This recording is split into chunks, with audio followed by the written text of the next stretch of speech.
While you were still learning how to spell your name, I was being trained to conquer galaxies. Welcome to Watch Mojo, and today we're counting down our picks for poorly received movies that hindered their lead actor's commercial demand or employability. We will be excluding actors whose careers were completely decimated by the film in question, like Elizabeth Berkley with Showgirls. Where are you from? Back east. From where back east? Different places. Number 10, Lucky Number 11, Josh Hartnett. Rising to prominence in the late 90s with Halloween H2O, Josh Hartnett was one of the biggest leading men of the early 2000s. He starred in the likes of Black Hawk Down and Pearl Harbor before appearing alongside Bruce Willis in Lucky Number 11. The investigation. It'll be fun. Okay. The movie was met with ho-hum reviews and grossed a middling $56 million. It wasn't an outright disaster or anything, but it was enough to sink Hartnett's career as a leading man. Following 30 Days of Night, which came shortly after Slevin, Hartnett was relegated to supporting roles in little-known movies. You forgot this. Luckily, he would make a comeback of sorts in 2014 by starring in the Showtime horror drama Penny Dreadful. You gotta leave him wanting more, as we say in show business. Number 9, Elizabethtown, Orlando Bloom. It didn't get much bigger than Orlando Bloom in the early 2000s. I feel something. A slight tingle in my fingers. I think it's affecting me. The star of mega blockbusters like The Lord of the Rings, Pirates of the Caribbean, and Troy, Bloom was considered a huge box office draw. And yes, his looks helped as well. There's no denying it. This is either madness or brilliance. But in 2005, Bloom decided to tone down the heroics and star as the depressed Drew Baylor in Cameron Crowe's Elizabethtown. It was not a good career move. The movie and Bloom's performance were quite heavily criticized, and it did not fare well at the box office. Luckily, Bloom had his franchises to coast on, but his time as the up-and-coming action star with a keen eye for new blockbusters was over. $1 billion. That's a lot of million. Number 8, Superman Returns, Kate Bosworth. Usually, big movies like Superman make careers. Well, not in this unfortunate case. Kate Bosworth saw her popularity grow after the surfing drama Blue Crush and became a highly sought-after actress. I do not want to embarrass my family. She landed roles in the likes of Win a Date with Tad Hamilton and Beyond the Sea opposite Kevin Spacey. This all led to a role of a lifetime, Lois Lane in 2006's Superman Returns. Remember that? Yeah, no one really does. Have you ever met someone? It's almost like you were from totally different worlds, but you showed such a strong connection that you knew you were destined to be with each other. The movie didn't come to much, and Bosworth's performance as Lois Lane was widely criticized, What you love right now is the idea of me.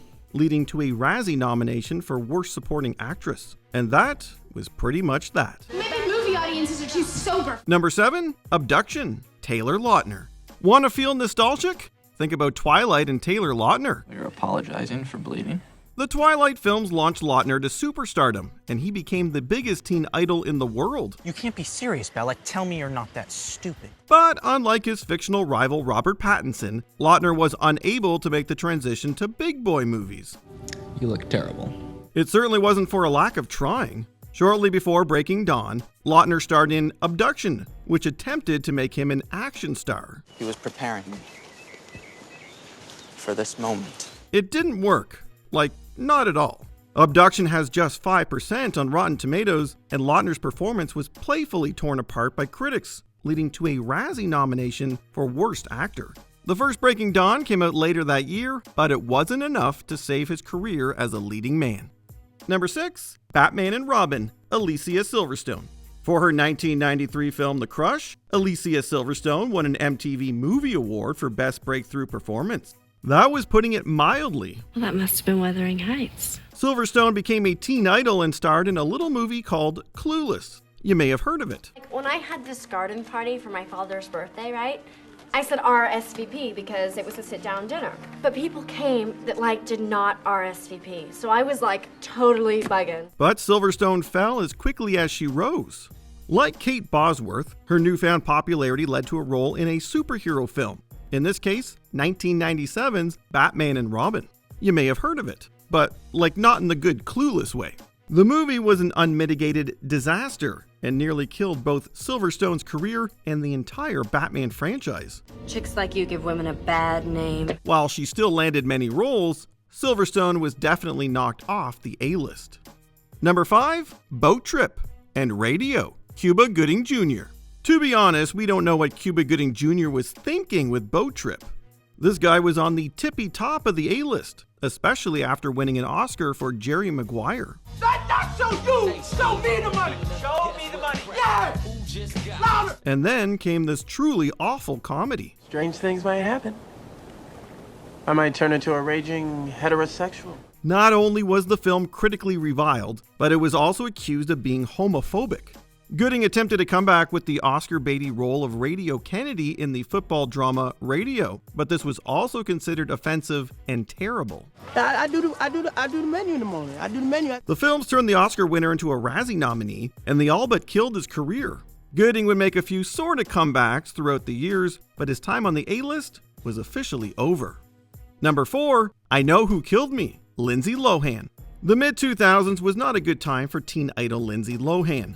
After striking it big as a movie star, Lohan struggled with both legal issues and substance abuse, resulting in a highly publicized downfall. I Know Who Killed Me was released in the midst of this downfall, and it certainly didn't help with her reputation.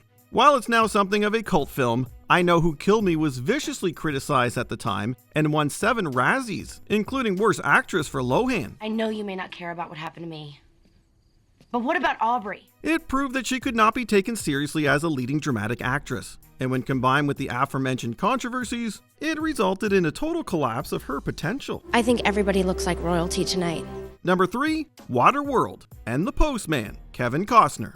Waterworld dried up like the Sahara, and Kevin Costner sure did pay for it. This film from Kevin Reynolds was the most expensive movie ever made at the time, coming with a price tag of $175 million. How many people have you killed? 10? 20? You talk a lot. But it grossed just $264 million, making it an enormous financial disappointment. This was followed by the action drama The Postman, which won 5 Razzies, including Worst Picture. I'll find you a pen pal. Someone with similar interests, like dancing, checking for mumps. It's funny, both movies are about the post-apocalypse, and both are responsible for destroying Costner's career as a leading man. But Costner never gave up acting, and he would later win an Emmy for the History Channel miniseries Hatfields and McCoys. Don't care, ain't permission. Well, you said it in front of witnesses. Well, was that before or after you got shot? Number 2, Battlefield Earth, John Travolta. There are bad movies, and there are legendarily bad movies. Battlefield Earth is the latter. You were still learning how to spell your name! The story behind this film is pretty interesting. John Travolta is no stranger to career slumps, having suffered a major one throughout the 1980s.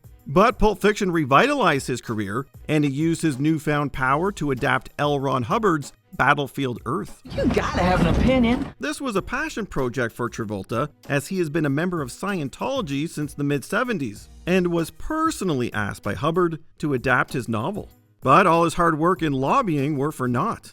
The film was an instant failure. It's regarded as one of the worst movies ever made, Being old and having no future. and it sent Travolta into his second career slump. Now, if you excuse me, I'm gonna go home and have a heart attack. Before we continue, be sure to subscribe to our channel and ring the bell to get notified about our latest videos. You have the option to be notified for occasional videos or all of them. If you're on your phone, make sure you go into your settings and switch on notifications. Number 1, The Love Guru, Mike Myers. It seemed like this comedian would be around forever. Oh, behave. Throughout the 90s and 2000s, it was just hit after hit, classic after classic. What are you doing in my swamp? Minus maybe The Cat in the Hat. Where did you come from? My place. What do you think? And then came The Love Guru, and everything just fell apart. It's quite amazing how one bad film can completely derail a career of this caliber. But The Love Guru wasn't just bad, it was horrid.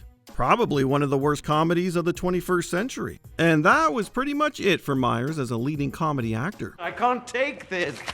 Not again. What? Why? He still pops up in the odd film, and always to a pleasant, "Hey look, it's Mike Myers." But his time in the spotlight has long since passed, however unfortunate that may be. You feel inadequate because he has plenty of clarity, organization, charm, and knowledge. What actor were you sad to see drop off the A-list? Let us know in the comments. That little booger gave me a nose whistle during the whole show. Did you enjoy this video? Check out these other clips from WatchMojo, and be sure to subscribe and ring the bell to be notified about our latest videos.